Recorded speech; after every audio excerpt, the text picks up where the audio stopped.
Kekurangan anggaran dan sumber daya manusia menjadi alasan Delha Seram bagian timur belum bisa mengelola sampah di TPA. Dinas Lingkungan Hidup Kabupaten Seram bagian Timur masih menghadapi kendala besar dalam mengelola sampah di tempat pembuangan akhir. Masalah utama yang dihadapi adalah terbatasnya anggaran dan minimnya sumber daya manusia yang tersedia. Kepala Bidang Kebersihan dan Pertamanan Delha Seram bagian Timur Basri Bukanubun mengungkapkan bahwa pihaknya membutuhkan anggaran yang memadai agar bisa mengatasi permasalahan sampah ini dengan optimal. Basri juga menambahkan selama ini pihaknya mengalami kendala dalam pelaksanaan daur ulang sampah yang seharusnya sudah bisa dilakukan di TPA yang ada. Dia menegaskan bahwa meskipun menghadapi kendala besar, Delha Seram bagian Timur tetap berusaha untuk menanggulangi masalah sampah di daerah ini. Dengan adanya pemerintahan yang baru, Basri optimis masalah ini bisa diselesaikan secara bertahap. Sementara itu, Basri juga menyinggung tentang pembangunan TPS 3R atau tempat pengelolaan sampah recycle yang sempat dibangun pada masa pemerintahan sebelumnya di dua lokasi, yakni di Bula Air dan Tanah Merah. Namun pembangunan tersebut tidak dapat berfungsi maksimal karena terkendala anggaran.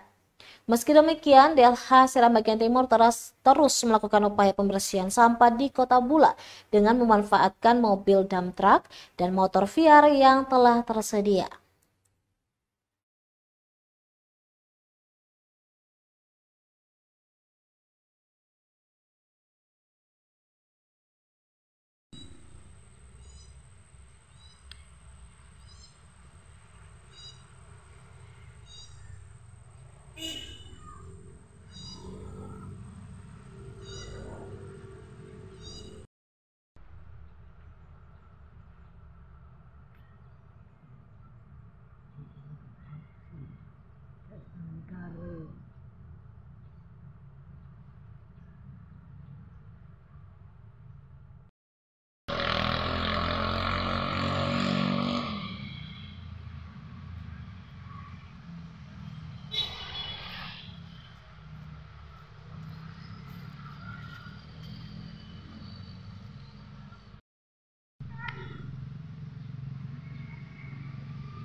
Download Tribun X sekarang, menghadirkan lokal menjadi Indonesia.